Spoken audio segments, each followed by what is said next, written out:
Well, I think we've kind of evolved over the years of what we're doing in motorsports, and you know, in the beverage alcohol industry, it's a very difficult thing for me to get tequila Patron out in front of the consumers. So it was just a natural fit to be able to have 30-some plus cars running around a track with Patron all over them, so consumers could identify with our brand. So we didn't just fall into motorsport racing. I mean, we dabbled with NASCAR, and we were in IRL for a few years, but you know, the American Le Mans and IMPS, you know, really allowed us to do the things that we wanted to do at trackside. You know, from our consumer tent. You know, I kept on telling the IRL, you know, it's great having a car running around the track, but if the consumers can't actually drink the product that they see going around the track, I'm really not getting the benefit. So ALMS and IMPS have just been fantastic partners from that standpoint of letting us activate at the track and do all the things that we really need to do. You know, there's no greater thing than to be at the racetrack, but you know, to see all my brand recognition around this place and actually be able to drive a race car that has Patron on it, I mean, it's like a little boy's dream to be able to do this and actually have fun. Ed Brown has not only been able to grow brand recognition, he himself has been able to grow with IMSA and advance from GT3 up to the GT class of the American Le Mans Series presented by Tequila Patron. Well, I don't know if I've learned all my skills yet. I got a lot to learn, you know, but definitely, you know, jumping into the Porsches and driving those for a couple of years have really helped my driving skills, because Porsches are a unique car to drive. So moving up into the GT2 class, it's definitely helped me. And the guys that I raced against last year, they're unbelievable drivers, and you know, up in the GT2 class, it just gets even tougher and tougher against the guys that you drive against. So I'm an aggressive guy. I don't care if that's in the beverage business or in the race car. I mean, you know, I think we've got a very good chance of doing very well. You know, the 01 car with Scott and Johannes in it, I think that car is going to be super competitive right off the bat. You know, Guy's an unbelievable partner. He's super fast. It's just getting me up to speed to work with Guy. You know, we definitely want a podium as many times as we can this year. It's just it's a learning curve for me to, you know, I'll get better and better as the year goes on. Well, Patron and the series are truly partners. That's what makes it work. Today, folks, in this second round, you see why we hold the second race. After that nice clean start in round one, everything looked good here as the green flew. Ross Smith, again to the left of your screen, makes the move, turns in, but watch what happens here. Just a little tink as Jorge Trejos gets into the back of his good friend, Javier Quiros. Quiros spins facing traffic in the middle of 37 cars screaming at him. Some tremendous evasive action as all the cars get by clean. Some of them made up ground, some of them lost some ground. And one of the guys that made up ground was Carlos Eduardo, who had that great run in race one. Runs a little wide here, and that allows the 65 of Rob Walton to get by. And Chris Cumming comes up alongside that all-orange car. Eduardo's denies him. But because of that, Carlos Eduardo's in that number 24 NGT Porsche moved up into the top 5 in the overall run order. Now remember, with that first corner spin, it stirred the pot up. And watching some great racing here, the 26 of Enrique Cisneros chased hard by Kendall Smith. Then you see the blue and yellow car. That's a platinum car of John Baker, who always seems to be in the wars. There he is trying to run down Kendall, who's in the Gold Cup car. And these guys fighting for an overall top 10 position right now. It's a little bit of dust. Somebody has dropped the left rear tire there, ultra aggressive, maybe carrying a bit too much speed into that corner. And look at this, the pace of this battle has drawn these guys onto the back of the ever quick 65. Rob Walton had a very tough day yesterday, but in between all the incidents has always shown some great speed. There's a look at Chris Cumming, who also had a tough day with that big off. Meanwhile, a little bit of change here, and look at this, a great battle right here. This is Tim Rosengrand in the Tim's Auto Body number 7, diving down underneath the 29 of Eduardo Cisneros. Eduardo having himself a great run at very close quarters action right there. As you saw, Javier Quiros on his fight back through the pack after that spin, almost getting his nose into the back of Gary Pennington. Extremely close quarters racing. And there is the number 14 once again, mounting his charge, coming up now, trying to look inside, outside, anywhere he possibly could, and just finding now this traffic. And as the story goes, the deeper you get into the front of the pack, the harder they are to pass. More action to come here at Sebring.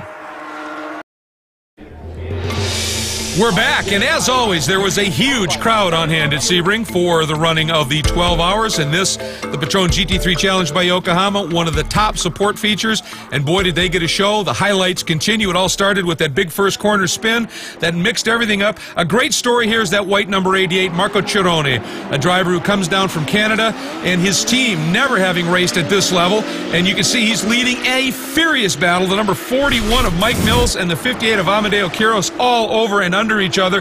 That type of battling continued. The 75 of Pat Cox trying to find a way through as well. Exiting turn 1, wide into a very narrow exit, then a quick little bend, then up into a technical section. One thing about Sebring, it gives you a little bit of everything, including the legendary bumps. This 3, 4, and 5 complex, all about mechanical grip, really shows who's working well right there. Here is a look at that 75 of Pat Cox, one of a number of cars sponsored and fielded by Taxmasters Racing, and Pat Cox doing a great job out there working his way through the field. Great to have them on board this year with such a strong effort, and he said it's a huge learning curve, but he is having the time of his life. Go back and take a look at Matt Einstein, and the reason, guess what? The same spot he spun in the first round the previous day, he looped it again. He said he was just trying to find pace in that section of track, and it turned 15, a very tricky corner at the end of a very fast double apex left-hand complex, and you got to carry speed through it. Meanwhile, we move up a little bit, and Carlos Eduardo, what a race this guy put together here. With that first corner spin, he was able to leapfrog up into the top 5 and then got his way up into a potential overall top 3. And behind him, some tremendous racing. The 46 of Jay Policastro, the 68 of Rodriguez right in the front of this, with Policastro now trying to find a way around him.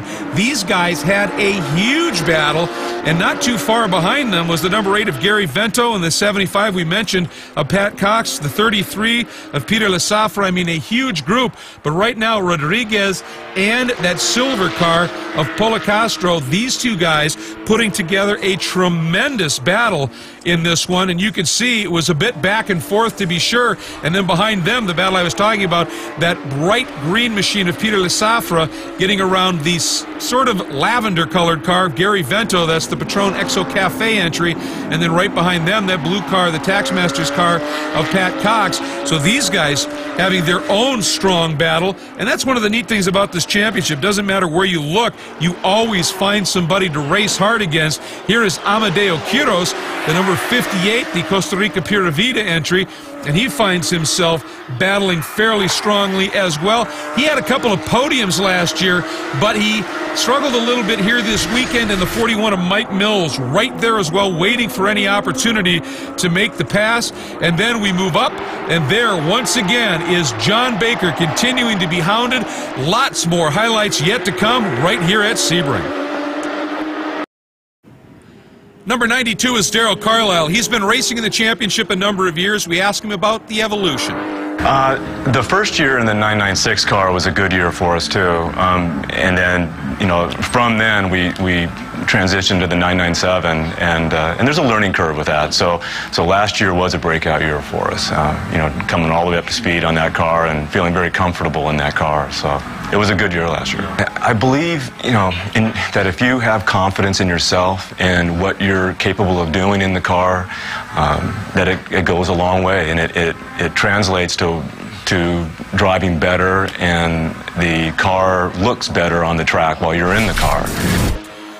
And when you're in the car, you have some great battles, and boy, did we. The number 25 of Andre Cisneros right behind him, the 71 of Paul Barnard. Damage to the left rear corner of that car, and you can see Cisneros apparently looking in his mirrors. He spun Barnard, reaction spin. There was no contact between them, both of them having an off, and both of them able to gather it up. The problem is you're trying to regain the course right in front of oncoming traffic, and you're hoping that everybody's paying attention and those workers have those flags out.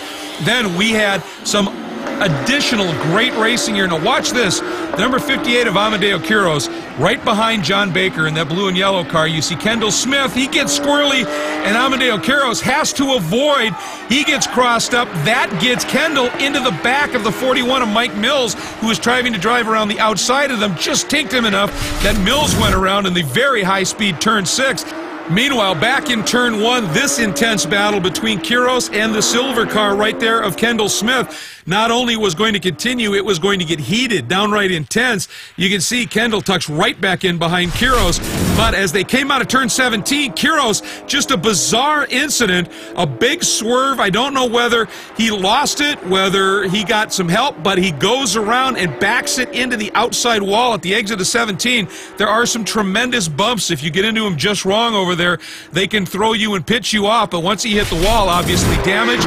That was going to be enough to bring out the full course caution, and for the second consecutive race, we are going to finish under the caution, but not before more happen. Take a look at this. The pack up under the caution, Rob Walton slowing down as he was supposed to do in the queue, got absolutely hammered by somebody who just couldn't get it quite woed down enough, and for the second consecutive day, this time by nothing he did wrong, Rob Walton sits with damage to the back of the car.